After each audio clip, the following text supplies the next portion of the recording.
How do, and welcome back to another episode of Liquid Football with me, Tenacious G. Tonight, I'm joined once again by the Dazman and Yorkie Man. Today, we're going to be talking about the Championship. We're going to do an end-of-season review.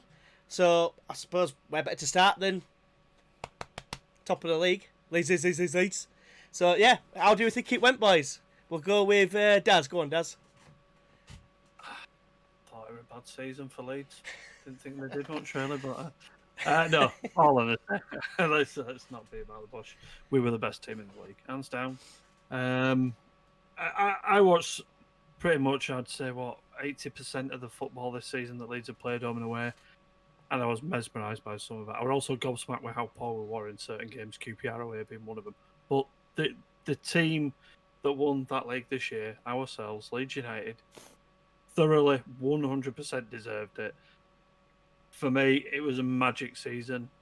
I don't want to go on and on and on and on and on and on about it, but I thought the team togetherness from Leeds United was something that was only matched by Brentford for 8 games.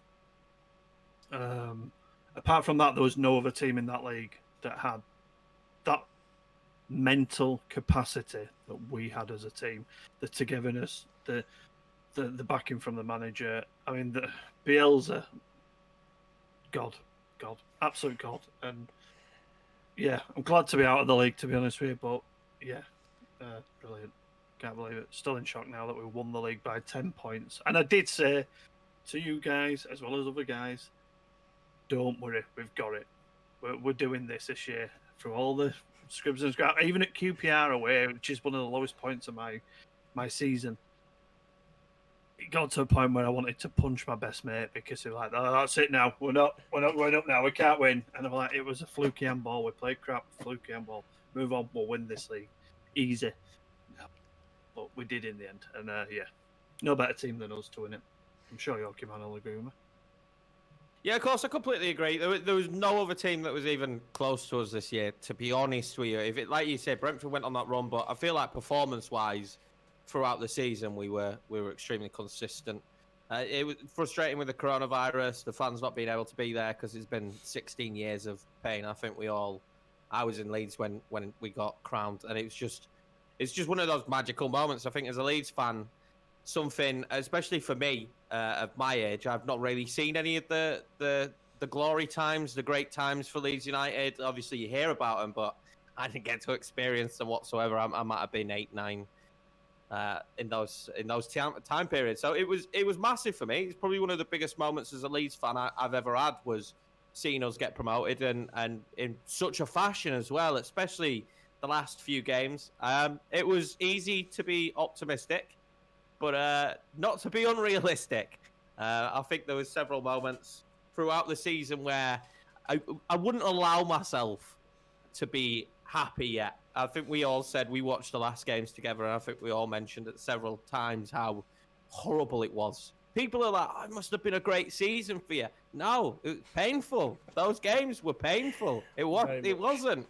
It was hard to watch. It was hard. As much as we play brilliant football, it was nervous. The Barnsley game, I didn't need that. The Cardiff game, it's not been enjoyable, I think, because of all the heartbreak we've had before and how close we've been on several occasions, whether it be all the playoff appearances that we just don't do well in, or last year where we were so close and just fell short. We felt vindicated as well. And I felt vindicated for Bielsa because he's always been known as this nearly man. And I just don't think it's fair on him because he's a nearly man of teams that have no right doing as well as they do. And I was just massively happy for him. And just seeing how happy he was for the club and for the city when we finally did it and achieved it. The bond he has with the players as well surprised me. I know he's close with them. That's why they'll do anything for him. But just seeing how happy he was to see how happy the players were and wanting them to celebrate the moment, it just meant a lot. You could talk about, as a Leeds fan, we could talk about it all day about how big it was for us. But after 16 years, it really was. It was massive for any Leeds fan. And I'm just happy that we're back in the Premiership. And it was it was an amazing feeling and a great season for Leeds. Yeah, I mean, it kind of felt like, when we got promoted from League One, it took us, well, it nearly brought me to tears, basically, because it's been, like you said, Matt, 16 years. That's a long time. I was about late teens, mid to late teens when we were doing the stuff in the Champions League and stuff like that. And yeah, it was such a massive fall from grace. And it shouldn't never have taken as long as it did to get from out of the Championship back into the Prem. And a few times in recent years we've been looking over his shoulders, but then obviously Bielsa's come in, nearly did it last season. Those worries were there this season because obviously have we got the bottle? And it looks like that definitely learnt from the mistakes of last season. I think the coronavirus, in a weird way, kind of helped because of the break. So any sort of, if there was any doubts about fitness and things like that, and maybe mental drainage, is that even a saying? Probably not. But I think you get what I mean. I think they've all had a chance to have a bit of a break, all of a crap situation. But they've come back. Cardiff, early on, the first game back, we lost, and everyone started to doubt us once again. Fortunately, sorry, not yeah. Apart from Daz, Well, everyone that wasn't a Leeds fan doubted us. Yeah, Oh, that's essentially what I meant. I mean, but you even saw some of the Leeds fan base even saying, "Oh, we're going to bottle it." You did on the social medias, you did, or I did anyway. And it was toxic, I think, on social media. It's always is, isn't it? I know as a group with the points difference between us lot, we were all like, it was just one game. Yeah. We still had the advantage. We maintained, as long as we maintained the advantage, I think we were always fairly confident that we might get over the line. I mean, Brentford did a lot for us, though, didn't they? With the whole, Leeds have got to keep on winning, and quite rightly, Alioski turning around, and I love Alioski now. I absolutely love the guy when he turns around and says stuff like, we know what we've got to do. You've got to keep winning because we're already going to keep winning. So pressure back to you. So it kind of put it back to them, and that's when you started to see Brentford sort of like thinking, what do we have to do to catch these? And they couldn't do it because we were mentally the strongest team in the league. We were this time, but at the end of the day, Brentford were not just trying to catch us; they were trying to catch, West Brom, and it was them their asses fell out, and they got away with it. They got away with it because then Brentford's asses fell out. I never envisioned them beating Barnsley, and I never envisioned them beating. Getting beaten by Barnsley, and I never envisioned them getting beaten by. Was it Stoke in the end? I think it was the one that was the game before.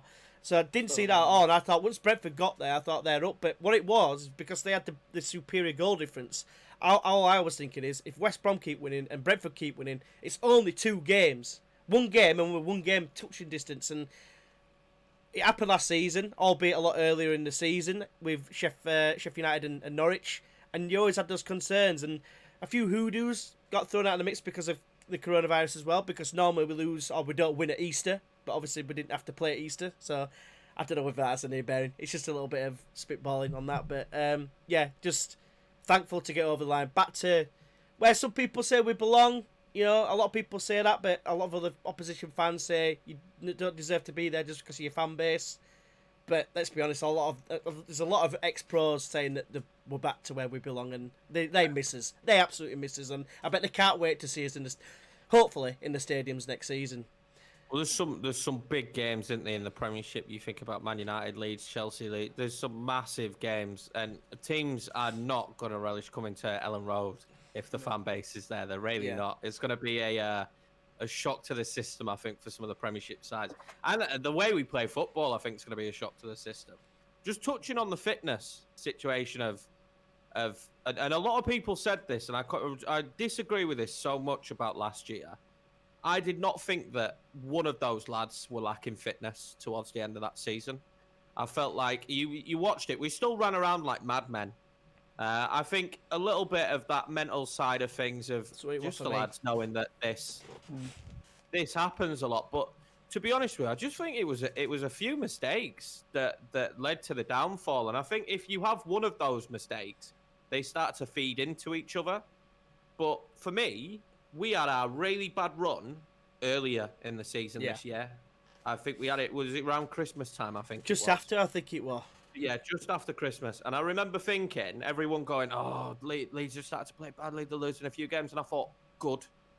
I would love this run happens now, and Bielsa will be able to turn it around. I think if the run happens later in the season, it weighs on the players' minds a lot more. And I genuinely believe that once we had that poor run in that festive period, that we were probably going to come through it, because we have a bad run every season. It just seems to happen. And I would rather have it in the earlier parts of the season than towards the back end. But I've never questioned the boys' fitness.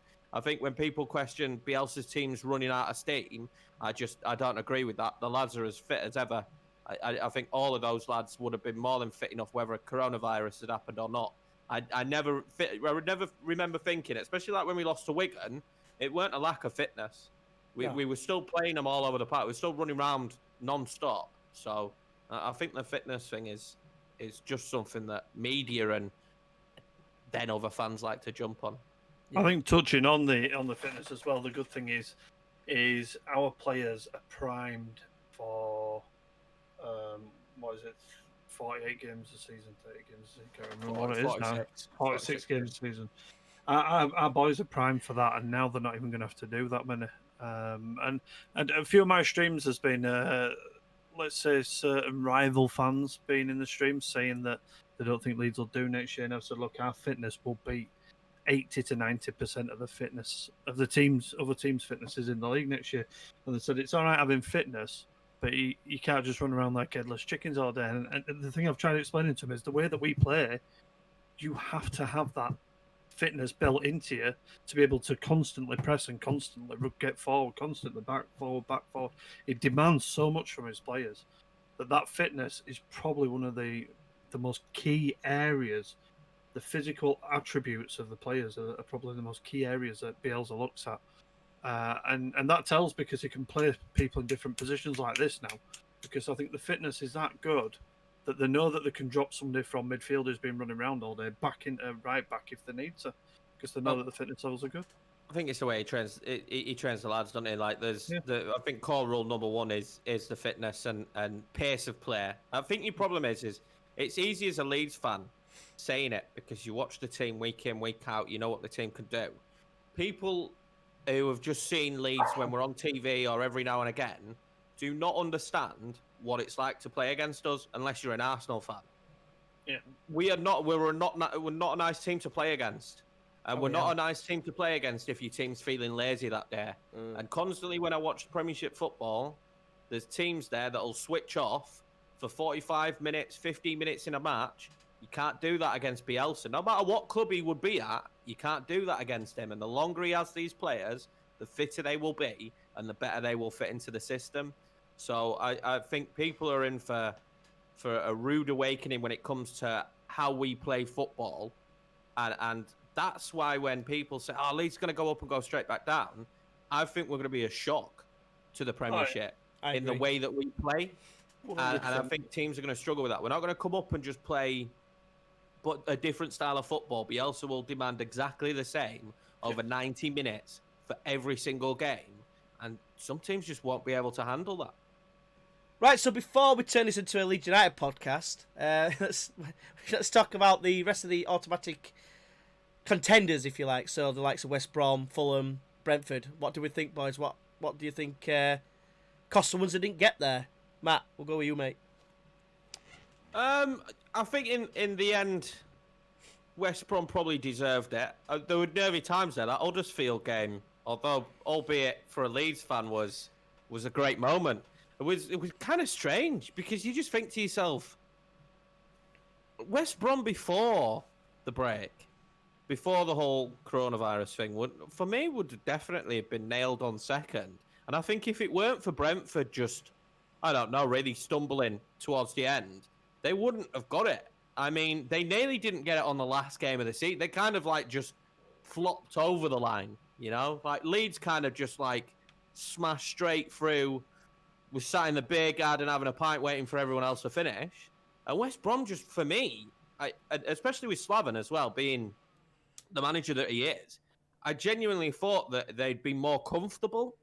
And it went to the last day. And if it weren't for Brentford being so bad on the last day as well, I mean, even Fulham had a chance on the last day. And that's how Paul Brentford's end running was. But I do think the correct team, probably in the grand scheme of the season. I know Brentford looked fantastic for that end run, and fair play to them for coming back and hitting the ground running and just looking really good. And, fair play to Fulham for hanging in there as well. And even after a couple of big defeats ourselves, and I think they lost to West Brom as well, wasn't it? Yeah. Or was it Brentford? No, No, it was West no, Brom. lost to Brentford. West Brom lost to Brentford.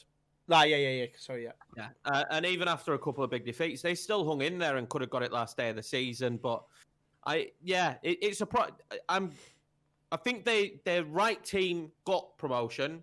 And I think if you look at the squad, it's not a bad squad. They've done all right this year. Of West Brom played some good football as well. To be fair to them, and I quite like Slava, but I was surprised how they limped over the line. I thought they'd have done it way more comfortably than they did. Does anything to add on that? No, I think what cost West Brom was the massive run when they didn't win. I think it was 8 games.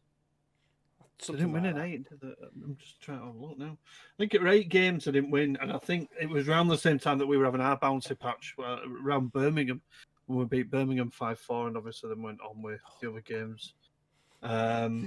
I watched that back the other day. Sorry. Yeah. No, it was a good game to watch back, to be fair. But what a good game to watch live. No, I were in pub watching that as well, and landlord kept telling us to shut up every time Leeds scored, which was annoying.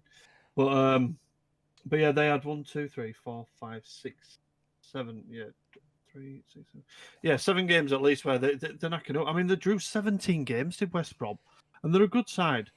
But if they'd have just kept at the same sort of pace that we did, I think Brentford's 8-game winning cup, whatever they won for getting them 8 games in. I think the pressure came. Yeah, I think if they'd maybe not messed up as much as around that time, around the Christmas and up to back into January, because then they went on a good run after that. Looking at it, I think they'd have been fine. But yeah, Brentford did the 8 games unbeaten, and the one thing that annoyed me about Brentford getting 8 games unbeaten, and this is a bit biased to me being a Leeds fan as well, is that I think out of 15 games, the 15 that we talk about where they had 8 wins in it as well, we were still the informed team, and all anyone were bothered about was Brentford winning 8 games, and I think that actually helped us in the end. I think it was the way they won the 8 games, wasn't it? Oh yeah, they won some games convincingly, but I think it's because you're always going to praise the chasing team, because you created a race, didn't it? So it was like Villa everyone needs to watch out for Brentford. Yeah, Villa did it last season to get back into the playoffs, didn't they? They won 8 in a row, I think so.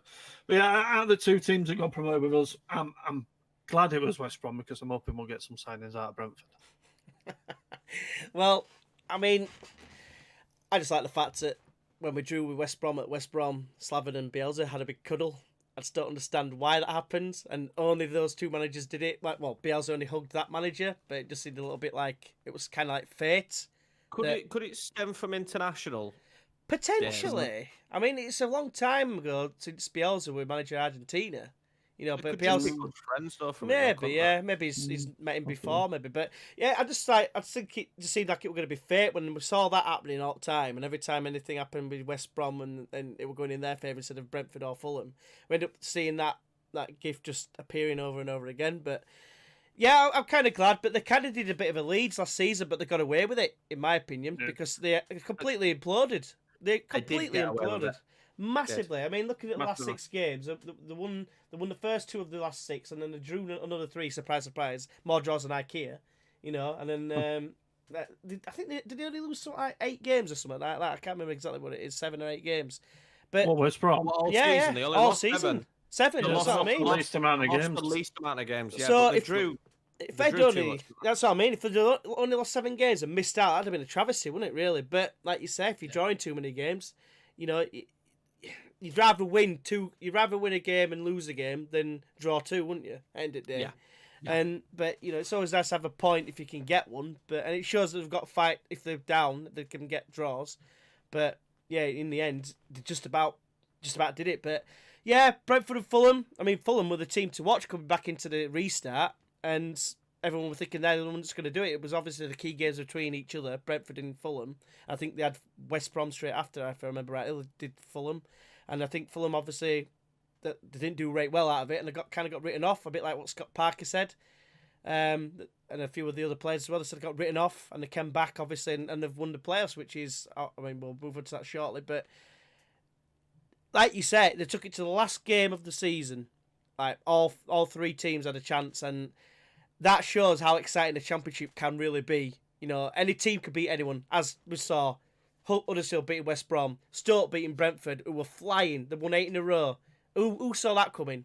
You know, and that's why the championship is going to be. I'm going to miss the championship being a Leeds fan a little bit because of how exciting the actual league is. But obviously, we'd rather be in Premier League, wouldn't we? But I'm going to miss it a little bit. I'm going to miss it just a little bit. I'm not going to miss the just a tiny little bit. You know, all the badge you get from Derby and Forest fans and stuff. I think we'll always reminisce over these years, though. Yeah, these have been for Leeds. These have been huge, probably hugely important years because they've shaped a lot of fans' lives as Leeds fans. Yeah. Whether it be the League One days with Beckford and Tresor Candle, or the Championship days of mid-table obscurity or missing out on playoffs. All of this just now leads to the ownership we've got now, the manager we've got now. And I think as much as there's been some great-ish times in the past, I think we're all ready for the Premiership again. Yeah, I think we are. Not going back. Well, hopefully not, mate. We'll have to wait and see, but I'm quietly confident we'll, like we sort of said in the last one, mid-table for me. But, yeah, we'll move on to the rest of the playoff candidates, so and obviously the playoff race. So, Daz, you want to go ahead and say what your thoughts are on that? I thought the last day of the season when we covered it on the stream was actually really entertaining because I had Forest down to win them playoffs. As I said, I had Leeds down to win the league, Forest to win the playoffs, and I had West Brom to finish in second. So I got 2 out of 3 right. But yeah, I had Forest all the way. I thought they were good, but I mean they didn't win in the last 5 games, and that last day of the season when Swansea and Cardiff nipped in, I bet it was a party time in Wales that night. Because, of course it was. I mean, I had Swansea down to win the playoffs then, so I'm not going to be predicting playoffs. As we've seen, because one of them didn't even make it in, and the other one didn't make it to the final, so that wasn't very good. But I'm glad Fulham won it. I do think Scott Parker is a good manager. I think he will become a better manager. I'd have liked to have seen Preston stay in there, if I'm honest with you. I wanted Preston to stay in there because I have a little soft spot for Preston. But the teams that were in there, once it got to the final, I could only ever see Fulham winning, if I'm honest with you. I couldn't see Brentford winning. I always said that Brentford, as stupid as this is going to sound, they don't like wide pitches. They've got 3 of the best front players. At Stoke, they played. And it's a wide pitch at Stoke. Stoke absolutely mauled them down the wings. They played somewhere else, and it was a wide pitch. I can't remember what it was towards the end of the season. Again, they got mauled down the width, and Not sure I agree with that, mate. I can tell that Matt's. No, honestly, I've just never heard him say that before. No, me neither. Wouldn't you argue though that they've got probably 3 of the quickest wingers in the league? Yeah. Which would going forward. That would obviously help the wingers, surely. On wide pitch, forward, possibly, but I'm telling you now. Right back in watch back the Stoke game. Watch back the game against Fulham. They fully exploited the wings. Honestly, you watch it. Fulham's not a wide pitch. Oh, you mean in the Championship? In the final. And there was another game as well. I can't remember who it was, but I don't know why I noticed it. And I just thought, why are they always going down wing against these? Because I honestly thought. What's the excuse against Barnsley then? They were at home against Barnsley. I think they were just crap. Every time they lose at a wide pitch because it's a wide pitch. But when they lose at home, honestly, I just noticed it that when they were spreading the ball, especially at Stoke, Brentford just did not seem to be able to cope with wide situations. I don't know why, but it was just something I noticed. Maybe I would say if you looked back on the season that they scored more goals from a counter using the width of the pitch. Maybe throughout the season. Maybe they conceded a lot from wide positions. It was a free kick and straight down the middle against Fulham. don't know if you But- remember that. Yeah, but there might have been a build-up play down the wings to get into the middle. You never know. Just saying. But that's all. That was only my opinion. I just against teams like Stoke, I did feel like. No, I love it. I've never heard Why? that before. I just thought. I mean, I'm hoping there's going to be a lot of comments saying, "Oh, you ain't got a clue what you're on about," because I probably don't. But it was just what I thought I saw. Hey, That's it. if you spotted something, we could all be wrong. Yeah. We could all be wrong. You're probably not, not. but I'm going to say it anyway. Fucking Daz is available to be a data analyst for any teams. If any... This pitch is too wide. Excuse me. Anything to add on that then, Matt? I mean, I got a little bit blessed with my predictions because I said Swansea or Fulham once we got the playoffs. And I'm glad Fulham actually did it because I was nervous when Swansea... Although I feel like Swansea gave a really good account of themselves. They just fell asleep, I think, for was it the first 20 minutes when they played against Brentford and just Ollie Watkins tore them a new one. And then on the counter-attack, they looked really good. I think Forest dropping out obviously was a shock. I don't... Nobody expected it. No, we weren't even thinking when we were doing the last day of the season on stream... We weren't even thinking about that. I weren't thinking that Swansea can creep in and Forest will drop out because of such a goal swing. But then Forest got absolutely battered and Swansea had just an unbelievable game. So, I mean, it's amazing for both the Welsh sides. And I think probably for Swansea, it was better that they didn't get promoted. Quite a few loan players. I think it gives them something to build on for next season that they managed to get into the playoffs. I quite rate their manager. I'd never heard of him before, but I think... For me, they've got to look back at this season as a win. Although they didn't go up, I think to have finished in sixth when you look at the start of the break and to have seen the way they played all year, I think if they can use that as building blocks to improve, we've seen with teams like Villa who get promoted and their star striker is on loan, it's a rough time up there. Swansea would have gone up and there's no saying they'd have got Brewster back, and I think it could have been a rough time for them up there. Cardiff don't surprise me. They play absolutely shocking football. They're shit to watch. Good old Neil Harris. What a cracking guy he is. And it's awful. They're awful to watch. Well done. You got in there by being rubbish. I just don't fall asleep watching Cardiff. I just don't like them. Bring back Warnock. Maybe it's because I don't like Neil Harris, Millwall ties and all that. Fulham and Brentford, for me, Fulham were the better. You look at West Brom and Brentford, Fulham had a better last run-in. They won 3 games and drew twice. Then West Brom and Brentford. So when you look at it like that, I know people talk about the informed team like Swansea and whatnot, but they had the best form running into the playoffs. Did Fulham? Yeah, they did, I think we forget that it was Scott Parker's first season in charge. It was his first year in charge of Fulham. I forgot about that. First year in charge, tremendous achievement from Scott. I loved seeing how much it meant to him when they got promoted, how much he's been doubted. And with that club, and when you think about the money they spent and the way they came down, it didn't look like it was going to be a good time at Fulham. And there's one reason, in my eyes, why Fulham got promoted, and that's because of Scott Parker. Yeah. He held that team together. He kept the confidence there. They gelled. They ended up with, I think, did they have the league's top goal scorer in Mitrovic? And if it wasn't for Scott having the conversation with, was it Joe Bryan, for the free kick, they might not have scored that goal. I just think we look at Brentford and their money ball technique and what they've managed to achieve, and that's great. But I think when you're a team that comes down and you come down the way that Fulham did, spending the money they did with the amount of prima donnas they will have had in the dressing room, to unite that dressing room, have them play the way they play. They are enjoyable to watch when it comes together, and I fully deserved, and I'm happy for them. And I actually think if Scott Parker's there and they bring in the right kind of player, I actually think Fulham maybe be able to survive in the Premiership and do something if they spend smartly now and not do what they did last time. And I think they could do that with Scott. I'm just happy for him. First year in management to achieve what he's achieved. Way better than Lampard. Well done, Scott.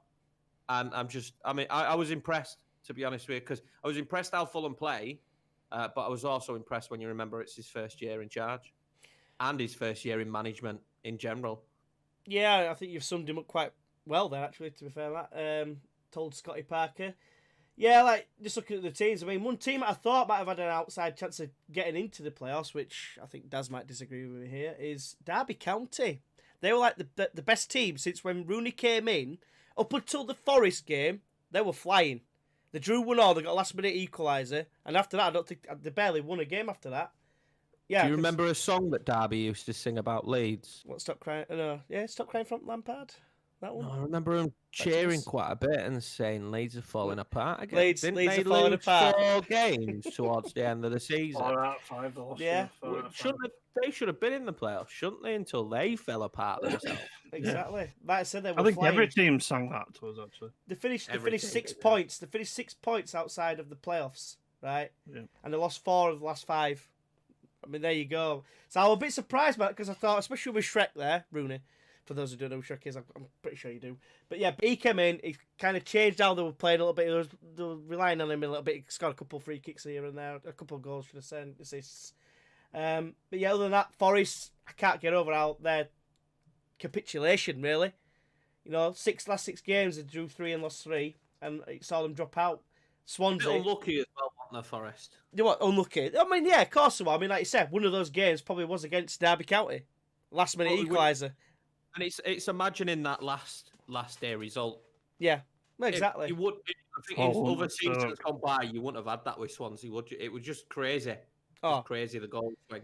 They lost to Barnsley and Stoke, didn't they? 2 teams that had played against Leeds and Brentford that played both of them. But West Brom played and lost both of them as well. So they'd had 2 really hard games at Stoke and Barnsley. Barnsley played fantastic against Leeds.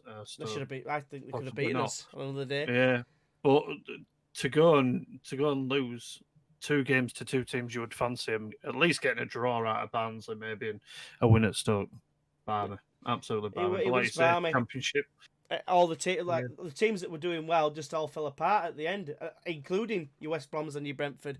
The only ones that have probably been a little bit poor beforehand, like Fulham and maybe Swansea and Cardiff as well to some degree, but they had a couple of losses in between there. What might say? The only team that had good form really towards the 2 teams that probably had the best form towards the end of the season was us and Fulham. Yeah, well, essentially, yeah. But I think Derby's formation of 5 and 6. Luton. I think their formation of 5 and 6 were best they played all year. You know, when there were 5 at that side at pitch, 5, 6 at that side, and we walked down the middle of them. Do we think? Oh, you mean that silly? Get them on. Do you think the controversy of what happened at Derby might have impacted the season a bit? Yeah, potentially. I mean, it's still up in air, isn't it? It's not even been decided that one yet, as far as I'm aware. No, the car crash. Oh, that as well. I thought about the stadium stuff as well, No, because that's still in discussions as well. But I think that probably did. I mean, losing Kyo early on. Well, I would have said that he's a leader. Yeah, whether you regarded him as someone who you wanted to keep or not, I would imagine. I don't know, but I would imagine Derby fans last year would have said he was very pivotal in what they did, and I think to lose him. And to show as well that you'll just let him go, but you'll keep the other 2. Yeah, okay, I think Lawrence and I can't remember who the other player was. What's his name? They kept 2 players on. They kept 2 players on and got rid of one. I think is not good practice, really. They threw him under the bus, didn't they? Yeah, really. But yeah, moving on to others, I think I'm going to try and use one of your terms here, Matt, from last time. You're on about Burnley being the kryptonite of football. I'd argue that Cardiff City are the same for the Championship. No, well, they're not kryptonite. They are. Neil Harris is a B-Tech Neil Warnock. No, he's not. He's not. Neil's a good guy. Neil Warnock. Neil Warnock is, maybe. Neil Harris. Of the 2 Neils, there is only one. Only one, and it's Warnock, yeah. It kept Middlesbrough. We'll get into that later. But yeah, Cardiff, like I said, they beat us early on in the restart. Mason Bennett, that's the one, yeah. I couldn't remember his name for some reason. But yeah, Cardiff City, fair play to him. I mean, I think it's the first time Neil Harris has been in the playoffs, in the Championship. Because obviously it was a long time at Millwall, a bit of a Millwall legend, and basically, I can't believe they sacked him, to be honest, at the time. But he's gone to Cardiff and he's done well. Yeah, he's somewhat Hardy legend. He was playing days. He was. It's not hard to be. Oh, not hard to be. Sorry, yeah, not hard to be legend. Millwall or Cardiff. And then obviously you've got obviously we've spoken quite a lot about Fulham and Brentford, so I don't think we need to touch anything else on that to do with the players. Brentford's getting called Brent Fraud now, and Fulham obviously well deserved winners in the end. So I suppose that brings us on to the relegation battle. Actually, no. Touching on Brentford, Yeah. I'd love to get people's opinions about his tactics board. Yes, I know. Someone here is extremely mad about it. I personally, I don't mind so much. It doesn't really bother me because every time he's got it out, it's not worked out that well for him, has it? So it doesn't really bother me. I watch a lot of basketball and they always use tactics boards and stuff. I don't see what extra benefit he really gets if someone has a tactics board. I don't think it changes that much. You go here, you go there, you go there, and we'll concede a free kick. It's just, I don't think it impacts that much, but I think it's just a principle. It's a drinks break, and he's getting a tactics board. I think that's what it is. But yeah, well, do you know the original? He's taking advantage of something that's been put in, and we all know. Everybody knows. Everyone's used it as a tactical break. Nobody uses it as a drinks break. Everybody in the league talks tactics during that break. It should have never been incorporated, in my opinion. It should have never been in there, should the drinks break. I think it's stupid. I remember the first game watching Leeds, and it came to drinks break, and Bielsa was like, what are you doing? Let's keep playing. They don't need a drink. So the thing is, though, with the drinks break, it was originally meant to be, your team was meant to be in the centre circle. One half was yours, one half for and the tactical side of it was meant to be on the bench. So a manager, I get the whole opinion of the manager is allowed to shout, here, there, and everywhere during the whole game. That's the whole point of him. But for me, what annoyed me about the final is he was told not to take his tactic board. And cleverly, as much as I hate him, I think I hate him because he was clever on the situation. He kind of got round the rules. Was he like, well, I didn't take my tactics board. I bought a new one which was smaller. So he didn't actually take the one he was told not to use. Yeah, it was like like when you go on holiday and stuff, and you go to the shop after you've got through to customs and that. Yeah, gift shop thing, and you get like a little travel Monopoly. It was like one of them, wasn't it? Instead of like a full size Monopoly. I mean, my question was going to be if it got to penalties, would he run up to the keeper before every penalty? No, obviously not, because it's not a drinks break. Well, there you go then. Shouldn't be allowed. Well, I think that's just being a little bit. There's a bit of salt there, isn't there? A bit of salt there, I think. I think what annoyed me was the fact that Charlton were 1-0 up against them, and they were looking all right, and he brought on that bloody tactics board, and next thing you know, after drinks break, they went and scored 2 and they won. There you go. Effectively, it's salt. It was the tactics board that helped them score. I wanted Charlton to stay up. It was the tactics board. I wanted Charlton to stay up, and it's all because of that tactics board. Just like back in Premier League, Aston Villa stayed up because the goal went over and VR didn't get it. But we're not getting into that. So we've done that before. Right, so I kind of touched on it, but before we get into relegation, there's a certain subject we need to talk about, which has definitely affected relegation this season in the Championship, and it's obviously I've got the statement here. It's to do with basically Wigan and Sheff Wednesday and what the hell is the difference with the points deductions, one this season, one next season.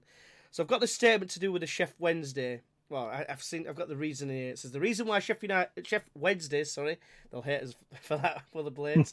12-point deduction will not be enforced until next season. It has been revealed. Wednesday will start next season with a 12-point deduction after being found guilty of breaching the EFL's profitability and sustainability rules. The punishment relates to our sale of Hillsborough to owner I'm just going to say Chansiri in an attempt to stay within financial fair play rules. Wednesday sold their stadium to a company owned by Chansiri for $60 million to help them record a pre-tax profit of $2.5 million for the books of 2017-2018, basically to try and bodge the financial fair play thing. What are your thoughts on it? We'll go with you, Matt. Yeah, I think with Sheffield Wednesday, it's a strange one because if I was any of those bottom teams, and especially if I was a Wigan fan, to be honest with you, I'd be really questioning why haven't they had points deducted? I think, from my knowledge, this has been going on for way longer than the end of the season. Why is it taken until after the season's finished? It seems a little bit of favouritism. I could be completely wrong, but it does, from a fan's perspective, seems like favouritism towards Sheffield Wednesday. Now, I know they're two different things. They're two separate incidents that are going to be handled differently. But we've known about this inquiry for a while now. Why has it taken this long? And surely the points deduction should have been this season. In the grand scheme of things, in my opinion, I feel like Sheffield Wednesday should have had the points deduction this season. Nothing against them, but you broke the rules in this manner as well. You falsified to try and make yourself look like you made profit. Comes along a similar situation as like Man City. Obviously, Sheffield Wednesday aren't as rich, so they can't grease no hands. But they definitely. From my point of view, if I'm Wigan, I'm a team that got relegated. I'd be very frustrated that Sheffield Wednesday didn't get the deduction this season because it's come out, days or a couple of days after the full season's done. Yeah. It just seems a bit far-fetched to me why they've had it now and not during the season. I mean, it looks like it was quite an easy case to come to a conclusion with. I mean, it seems quite straightforward of what they've tried to do to try and falsify profit. But, you know, it is what it is. I just think they need to be consistent. I think if it happens within the span of the season, the situation happens within the span of the season, and you've got a conclusion even just a few days after the season's done, Sheffield Wednesday probably should have had the points deduction for me this year. And what's your take on it, Des? Pretty much the same with her. I mean, correct me if I'm wrong, but wasn't this in the 2017 to 18 season that the stadium was sold? So it's not even though it's been opened up this year. This case, it's been going on now for 2 seasons. The whole inquiry into the spending and the profits and whatnot, and I completely agree with Matt. Completely agree with him in the sense that it stinks that they got it after. I mean, I'm not just saying this because I'm a Leeds fan, but guarantee it. If this had been us, it'd have been at the beginning of the season. They should have finished bottom this season for me, Sheffield Wednesday. If I were a Wigan fan, I'd be looking at maybe basketball or rugby or something like that to watch from now on because I'd be well annoyed. But I've always sang it. I've sang it loud and convinced by it. But the EFL's corrupt in my book, allegedly, if you want to put that in there, whatever you want to do. But for me, it stinks. They seem to. They don't seem to care about the teams. How can I word this? They don't seem to care about the teams that really are not financially a benefit to them. I would imagine that Sheffield Wednesday will pull in bigger figures, viewing figures, and obviously crowds and what Wigan will. We were their cash pig. We're no longer in that league. So I think little things like this get looked at. That if Leeds are in there, and you know, teams like Aston Villa from other year, you know, they were a cash pig as well. They were on TV a lot with. I think that'll. It stinks. It stinks in my book, and I agree with Matt completely. They should have been relegated this year. Yeah, you're right. It just stinks of like you say, favouritism maybe. But like you say, for both reasons, I think you made some valid points. So you'd argue that if we were such a cash cow or whatever, then they shouldn't be taking points off us either. That's, to be fair. I'm just saying, because you know, in theory. But I can't help but think. I don't know how long the one that. I can't remember exactly what it was that Birmingham had happened to them, but their points deduction happened during the season, and it just makes you wonder why is it different for them, why is it different for Wigan, and why is it different for Sheffield Wednesday when it's, you know, like Matt says, consistency should be key, but it's not, and it's just that's why the mind boggles. And like you said, days after the season finished, after the regular season finished. It's just a joke, really. I mean, Derby's has been going on a similar length of time as Sheffield Wednesday's, but I mean, they've not had any decision on that yet, neither yet. So I think there's a slightly different situation to Sheffield Wednesday, but there is some sort of similarities. But I don't think there's as much falsification, if I remember rightly from what I've read. But I don't know. It just seems a bit iffy, doesn't it? And I guess no one will ever know because I mean, Wigan's for instance. No one really knows what's happened there. There's a lot of rumours flying around, but there's nothing that's been concrete to actually give us as reasons. They just got put into administration. A lot of people, especially from the Wigan, like Dave Whelan, the former chairman, absolutely shocked that it's got into that situation in such a short space of time since he owned it. And I'm pretty sure I read that the new chairman took over, and it was only within like a fortnight that he's put him into administration. So it just all stinks a little bit in that regard as well. But like I said, why is there no consistency in terms of getting the outcomes? And that's the worst thing for me. I suppose we can move on to, unless you've got out to add on that, boys. I just think as a league, and I think the same in the Premiership, they've got to get better at this. We've got to stop having these terrible owners, for clubs. We've seen it over the years. We felt like ourselves as Leeds fans, but there's been several teams, whether you're Blackburn, your Hull, your Sunderland, there's been several teams now that have had just terrible ownership. And then you hear this stuff about Wigan and you just think, and I do feel for Wigan. I really do feel for Wigan because they weren't a bad team this year. There was a good team. Certainly a team that, as much as I was happy for Barnsley to stay up, I just feel for Wigan and Wigan fans in the sense of they did what they needed to do on the pitch. They were a decent side this year, and they got the results on the pitch and should have never even really been near that relegation zone, and have been punished. And why are we letting these people? Why are we letting these people buy clubs in England?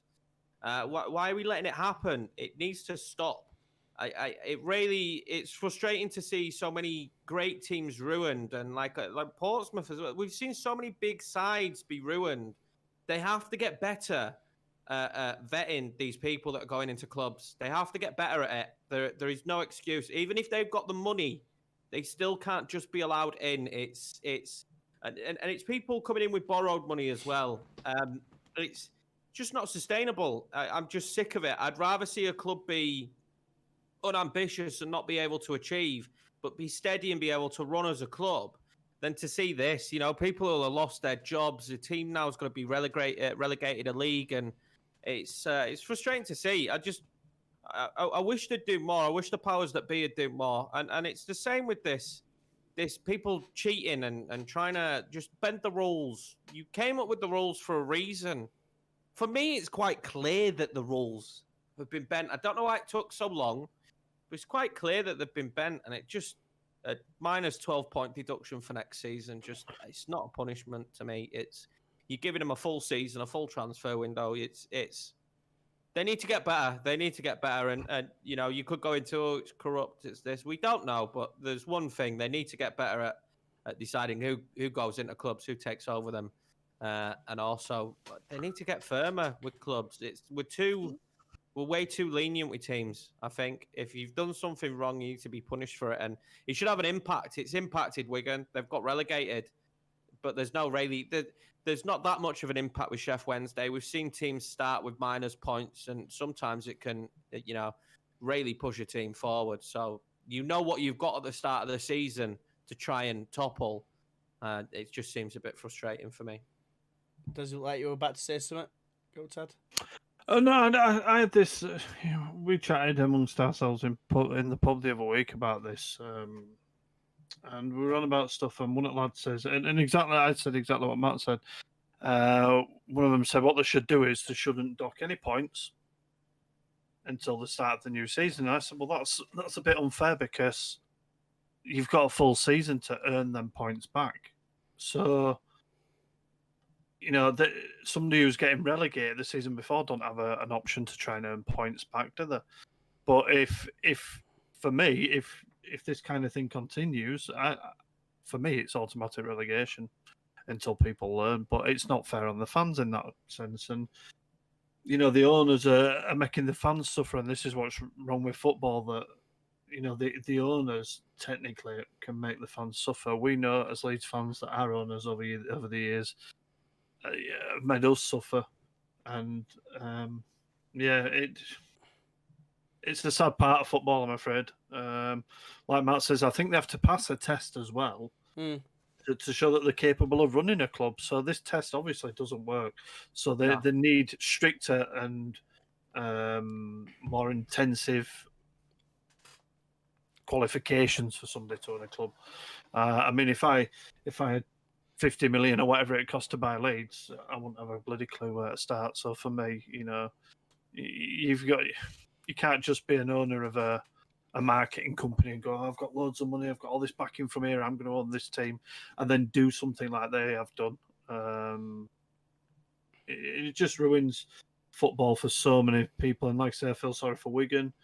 I feel sorry for any club, the fans of any club that have had to suffer when it comes down to this sort of thing. It's just not what you want to see in football, really. Do you think, an honest answer, do you think there'd be some backhanders going to make sure they get chosen as a chairman? Any of Me personally, yeah. No, I don't think there is. I think exactly like Daz said. It seems all you've got to do is have the money, be a businessman. Doesn't mean you've got the first clue about running a football club. Doesn't mean you've got a clue. You don't know what you're walking into. It's a very expensive hobby for you to have. You don't have a clue. But you're still going to pass that test, so aren't you? But the test is just a fit and proper person. You could sell hand fucking soap and have 900 million in the bank. Doesn't mean you know how to run a football club. Doesn't mean when you get into that football club you won't make ridiculous choices, spend money on just shit you shouldn't spend money on, and absolutely destroy the club. Just because you're a fit and proper person in terms of, you know what I mean? You're not a dodgy guy and you've got the money. The fit and proper person's test, I imagine if you looked at it, is just probably 2 boxes. Are you rich? Tick. Are you a businessman? Tick. There you go. Here's the keys to the club. Get yourself in there. Spend about a year there and then just fuck it all up. It's just, that's what it feels like. I agree with that. Whatever you're right. it is not good enough. It's not good enough just to be a businessman and just to have money. You should be able to prove that you've got the right business plan for this club, that you fit the club, that you're going to be the right person. And the only thing I will praise is if you're an owner and you only sell to people that you believe are going to move the club forward. We've seen it with Everton. I don't know if they will move forward, and we've seen it with chairmans before that will only sell to the right person. Praise you, because nowadays anyone can get a football club, and we're seeing all these situations happen. And when it doesn't go right, let's be honest, football it's a fickle sport. You never know what's going to happen. And when it doesn't go right, there's too many of them that go, oh, bugger this, I'm keeping my money in my pocket, I'm fucking off. Just like Ellis Shaw did at Sunderland. What's the name of that guy that keeps buying non-league clubs? And he keeps I know you mean. Bringing in all these players. Yeah. I'm going to buy this non-league club because I'm rich, I'm a millionaire, and I'm going to make this team great. We're going to be a Premiership team one day. Is it former Billericay? Is it that guy? Yeah. I forgot his name. It's not Rob. Romford. That's where he's at now. I'm going to find out his name now because it's going to annoy me. Romford. So we begin with G, I think, if I remember rightly. Tenacious G. Glenn Tamplin. Yeah, Glenn. There you go. Glenn Tamplin. And God knows why they weren't league at the end of it, because they were making a right mess of it. They were bringing in players that they were being paid, 5 times as much as what they should have been for that particular level of football. But because he had the money, he wanted to buy the league. And like you say, this is where it all goes tits up, because what happens when he moves on? The club can't afford it. He does. They collapse. On another scope, then you look at like a Salford, don't you? Yeah. You look at a Salford and whether you hate Man United or not, the way they run that club and the way they've changed that club is exactly how it should be done. Yeah. Exactly how it should be done. They've worked their way up to the Football League. They've invested correctly. They seem stable. They've spent good money on players, but they've kept on progressing. There's 2 sides to it, isn't there? It can be done right. Just unfortunately, it seems to be happening a lot now where it's not done right. I think Notts County had it at some point, didn't they? They had rich ownership. I think Sven-Goran Eriksson went there. Saul Campbell as well. Yeah, and just you look at that. That was a flash in the pan. That was a weird We time, see it wasn't happen too often. We see it happen too often these days. It's sad because a lot of football clubs are being ruined by poor ownership. Yeah, I can't say any fairer than that. So we'll move on now to the relegation places. So obviously, unfortunately for Wigan, Charlton and Hull, they went down. Some more deserved than others. What's your take on it, Daz? I don't think I've seen a team. Hull. There's a few complications at Hull, isn't there? Because the owners are, what can be described by Hull fans as a set of money grabbing bastards. Yeah, money grabbing bastards. I mean, they sold Bowen and who were the other player that Grosicki. sold that shouldn't?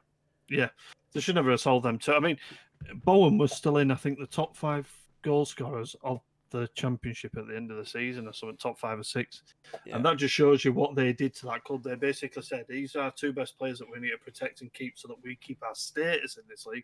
But instead, we want the money. We don't care about the club. We don't care about you fans. What we're going to do is we're going to sell these. We're going to make sure our banks, are full of money. And we're not bothered. If we go down, we go down. Balls to you. So for me, I feel sorry for Hull fans on that respect. Wigan, we've touched on already. They played some good football, especially towards the end of the season as well. But very unlucky with, again, crap owners. So you've got 2 teams there in the bottom 3 that have had shitheads for owners. And when you look at it, Charlton's owners, I don't know what happened with the whole Lee Bowyer situation where he didn't have a job with him, he had a job with him, but I feel sorry for Lee Bowyer. I'm a big fan of his. I like him, obviously as a Leeds lad. But I do think Barnsley were the better team to stay up out of the 2, if I'm honest with you. I think Barnsley towards the end of the season showed some real grit and determination. And I think a stat was that since their manager joined, if you go on just them results from there, the last 13 games or something, I think it was, they would have been 14th in the league. So I'm happy that he's going to get the chance now to build a team for next season, and I can see them finishing probably mid-table next year, Barnsley. Anything said on that, Matt? I disagree on the whole thing a little bit. I think they should have sold those players. You're never going to make that kind of money. I remember like Leeds when we sold McCormack. You're never going to make that kind of money. The problem is they've never reinvested. Well, yeah. So Didn't they sell him on last day of the transfer window though? That's when they sold him. No, it was like 3 days before the last day. Right. It was like Yeah, but they knew they were going to sell him. So you can already have yeah. people lined up, whether it be loans or other options. Bowen could have funded a mini rebuild of the team with how much money they made from him. And Hull just didn't invest anything. I mean, they just... It was terrible, the restart for Hull. And we all knew it was going to be terrible for them. You speak to any Hull fan, they knew. If we restart the league and don't end it now, we're going to go down. I think... It's you look at 2 teams there and they're down there because of ownership. You could maybe say that for Charlton as well. I mean, they've got an all right squad. I don't know really what happened to them because their end run was awful. They could have been safe. It just went on a terrible stretch towards the end of the season where, 3 losses and 2 draws. Barnsley, just exactly how Daz said. I think they might kick on now. I was impressed with the football they play. When they played against us, if they could have taken a couple of chances that they didn't, impressed with watching them. I think, for me, one of the biggest surprises is Luton. I would have had Luton are a very small club. I would have had Luton down there, and they were down there. I think Luton have got a little bit lucky with a team like Hull being absolutely awful. But the way they played towards the end of the season was fantastic. Fair play to them. And I'm intrigued. I do have this mindset that they're probably not going to improve. They probably might be similar next season. Unfortunately, they don't have a big budget. They don't have the world's biggest fan base or stadium. They're definitely a small club in terms of the championship. But fair play to Luton. I'm massively impressed with them. Finishing 19th for going on a great end run. I would have put money on them going down, and they managed to stay up. So very impressed with them. Yeah, well summed up. Hull just terrible. I think they got 6 points from the point of when they sold Bowen and Grosicki, I think, I can't remember how it's pronounced. Grosicki, yeah. Wigan, I mean, like you said, performed admirably. Beat Hull 8-0. I mean, winning 8-0 in a game and going down. It's devastating, isn't it? Charlton Athletic, again, the Leeds link, obviously, with Bowyer. Kind of would have minded seeing him stay up. But it's one of those things they were dire towards back in the season. Apart from that game against Brentford when they were 1-0 up and it looked actually half decent, I don't think they did really much after that. And obviously collapsed, didn't they? Again? Yeah, of course. It's that they showed a fragility, didn't they? Barnsley, I was really impressed both times we played them. I remember they were the team that created the most chances against us, even in the game at Oakwell.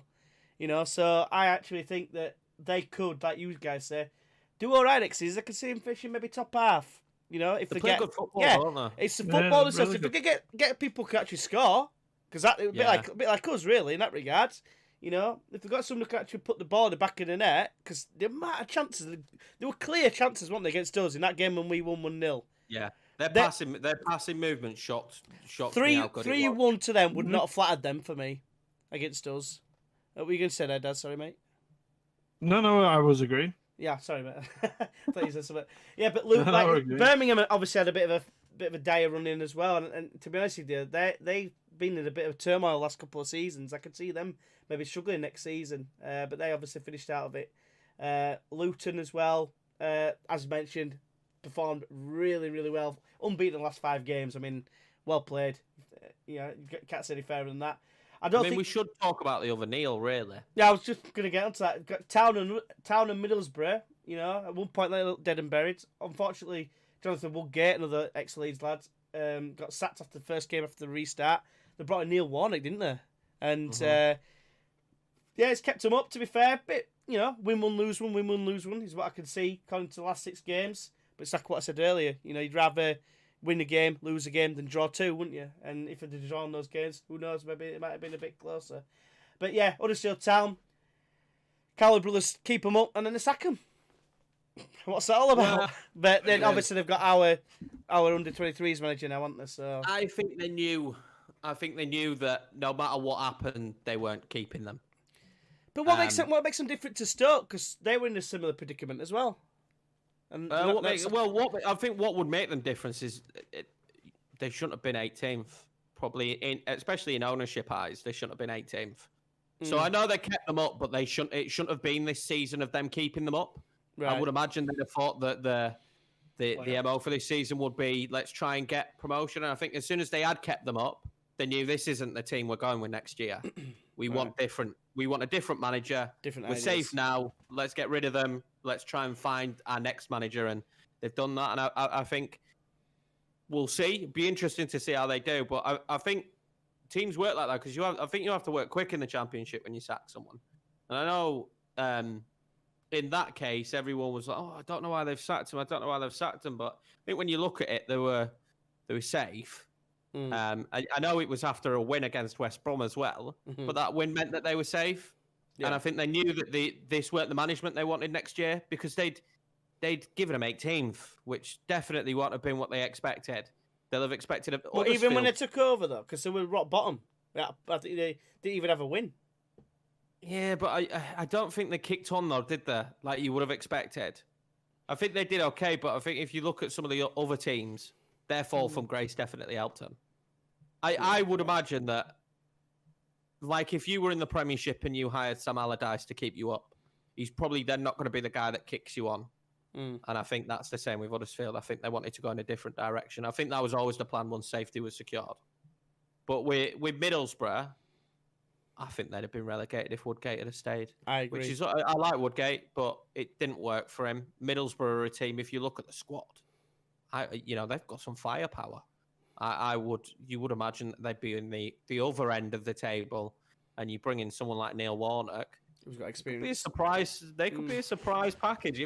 He's good at getting those teams promoted, and he might have a little bit more of a budget at Middlesbrough than he had at Cardiff. So that'll be interesting to see. But I kind of agree with the sacking at Huddersfield. I don't think they'd have been taken on any further.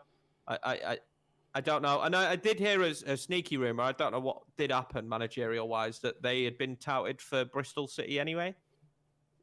Yeah, But I don't know if anything's happened, but they'd have been touted. So I think Huddersfield probably will look at it as they've made some terrible managerial decisions. When you look at where they were in the Premiership, and then you bring in Seaver, who was just god-awful. Yeah. And then again... No, I think it was probably the right choice. Fair enough, fair comment. Right, so I suppose we'll look at the best of the rest. I guess how you think they'll do next season as well. But who would you say who's impressed you the most? Would you say this season? And Matt, in terms of teams that have impressed me the most, I think you've probably got to say someone like Swansea, because I wouldn't have said at the start of the year that Swansea would have had a season like that. They weren't even on my radar. Mm. I wouldn't have expected it. Unfortunately, you'd probably have to say that Millwall. All right, yeah, Millwall did okay. So that's enough of that. But yes, Swansea for me are the real surprise package, and you could maybe say Brentford, but even they've always been a team now that you expect could get playoffs. They've been just outside, impressed haven't they? Yeah, they've impressed me with the way they've played this season. But they've always been a team that I've expected could potentially get playoffs. I think really, Preston would have been up there for me, but they dropped off. I thought Preston might get playoffs this year, and they dropped off, didn't they?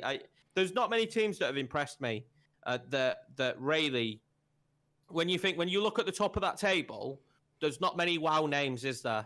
No. You expect it from Leeds, you expect it from West Brom. You expect if you'd have asked someone at the start of the season teams that would be up there, it looks very much like a set of teams you'd expect up there, and then a middle pack of teams that anything can happen. As we touched on, Luton impressed me, and so did Barnsley as well after they brought in the new manager. Their football style is fantastic. But really, apart from that, there weren't many surprises. Swansea was probably the big one for me. Yeah, and you, Daz? I think one of the teams that's impressed me for being well organised was Preston, especially earlier on in the season. I believe we only took 2 points out of 6 off them as well this year. Yeah, We won during both, yeah. And in both of them games, I thought they looked pretty good, to be fair. It's hard to pick a team that you would say. I mean, I can't do it. I can't say anything positive about Millwall. I can't do it. I just can't bring myself to do it, I'm afraid. I think that's kind of a compliment, Millwall fans. Yeah, I just can't. But Millwall are one of these teams where I think for the last 2 or 3 seasons now, they've been trying to threaten that playoff situation. And I just think they're always short. Best organised team for me that I've seen this year would be Preston North End. I thought they started the season well. I thought obviously they slacked off. But they've got the foundations there, and if they can do it right, they potentially have a chance next year of pushing a little bit deeper into play. Well, to get into the play, should I say?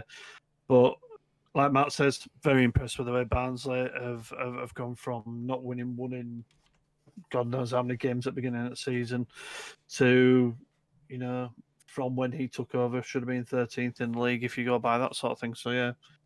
No massive surprises. Like he says, if somebody said to me at the beginning of the season, who do you fancy to go up, you'd pick Leeds, West Brom, Fulham. They're the 3 that you pick. I agree with that. You won't. I don't think you could pick anyone else, and if you did, I think you might just go for a Premier League team that's come down to go back up, sort of thing, like maybe a Huddersfield or something. But for me, it were always them 3 that were going to be top 3. But yeah, Preston for me, I think. I think I'm torn between 2 really. Brentford is one of them, believe it or not. I know you said that basically, they kind of fell away and they kind of expected to be in the playoffs sort of thing. They've been teasing it a little bit, but I don't know. I think their weakness has always been defence until this season. They've got the second best defence behind, obviously, Matty White's. The welcome. Yeah. But yeah, obviously Pontus Jansson went there, obviously strengthened them.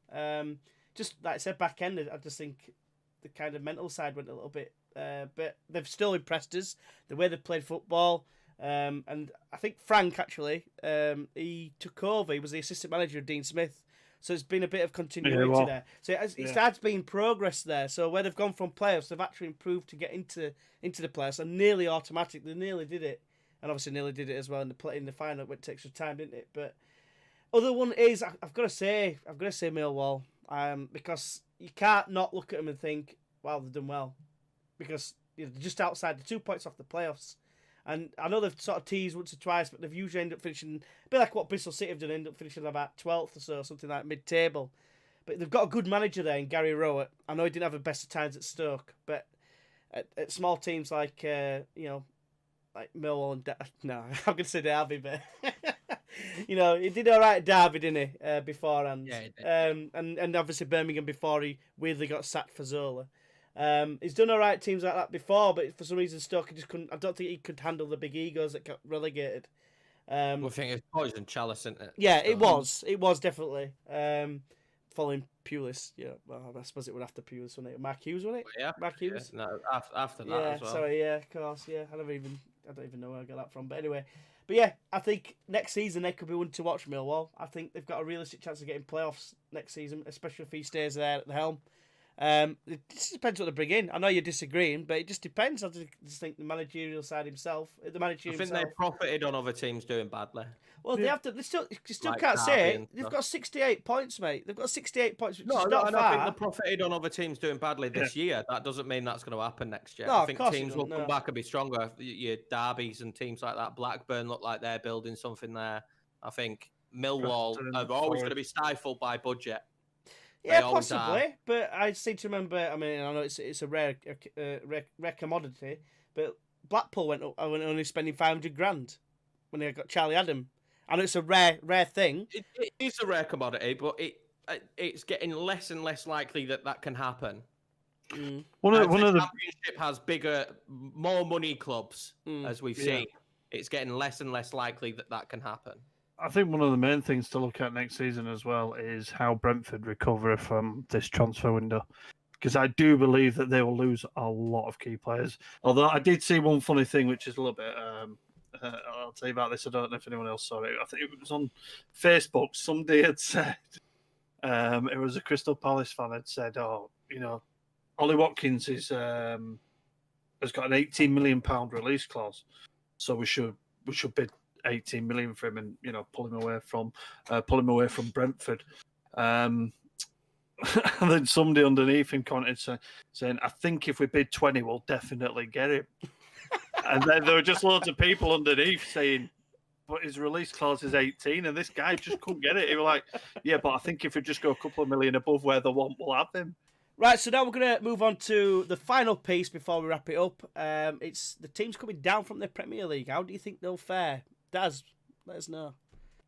We touched on that in the last episode. Watford. I can't really make any predictions or anything at the moment, but it all depends on transfer markets. Eddie Howe's left Bournemouth now.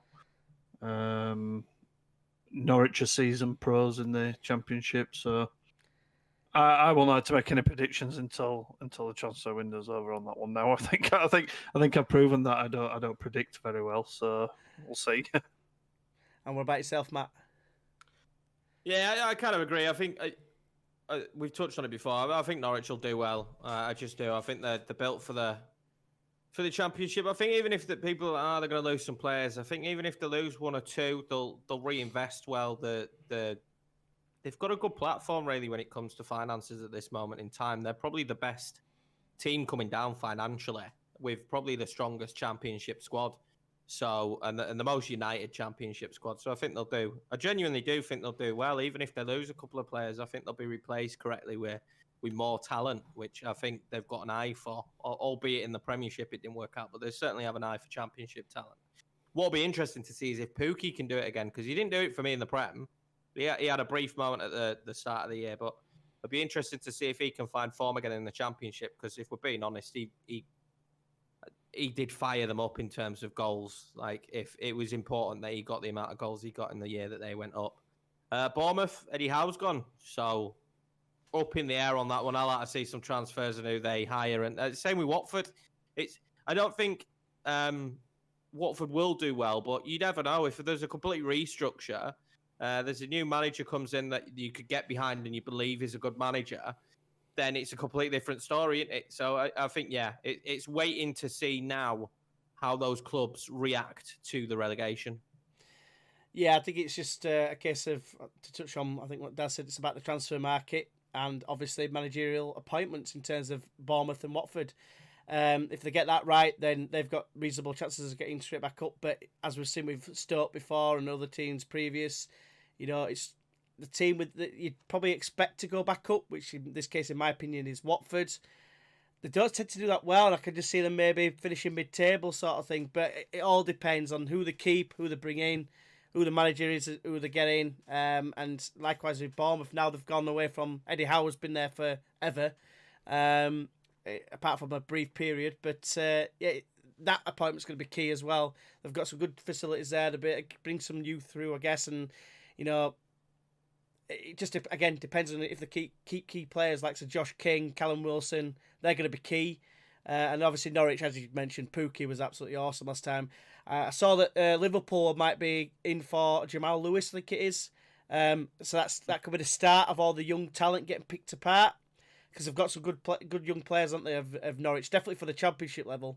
Maybe not proven in the Premier League yet, but at the end of the day, they're going to be Championship, and they need to keep those sort of players to give them a chance of going back up. Not going to have any financial woes. They're not going to have any managerial woes. I think they're definitely best set to have another crack at it. Right, so before we go, it's an honourable mention for the teams that came up from League One. Obviously, the teams are Wycombe, Coventry and Rotherham. Well done to those teams. Anything to say on that? Go with Matt. I mean, first and foremost, I think you've just got to applaud Wycombe, haven't you? Because they're a team that did it in a strange fashion, in the sense that the season was ended, but the playoffs were still played. Yeah. So it's a heartbreak for a few teams, but there weren't many better moments this season than seeing Akinfenwa at the end of that game. That was fantastic. And I think, nobody knows what Wycombe will do. They are an extremely, and this is nothing against Wycombe, I imagine they'd feel the same. They're a very small club to be going up to the Championship, but I welcome them with open arms. I can't wait. I think it's fantastic. Well done to Wycombe. And brilliant. And a brilliant way to do it as well, because those playoffs weren't easy playoffs. Some difficult teams in there. So, Wycombe are going to be a surprise package as well, I think. They're going to be really up for the Championship. And I think it adds something different. And I'm really excited to see them go up. Obviously, Coventry as well. It's been a long time since they've been there. They've had their fair share of turmoil. I'm not even sure if they played in their stadium this year. I think they might have played in Birmingham Stadium. But it'll be interesting to see what they could do. I don't know where they stand financially. I'm not a mega fan of League One football, since Leeds haven't been in it, but it's good to see a team like that being restored back to the Championship, and maybe they can kick on. We'll see some glory again for Coventry. And Rotherham, I'm pretty sure they were relegated the season before. They've been a team that flip-flops between League One and the Championship now for quite a long time, so it wasn't really a surprise that they got promoted.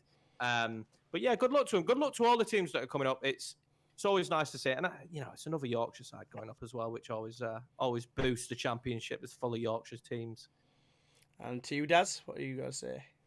Pretty much the same. I mean, Coventry have had their fair share of controversy, especially with this stadium.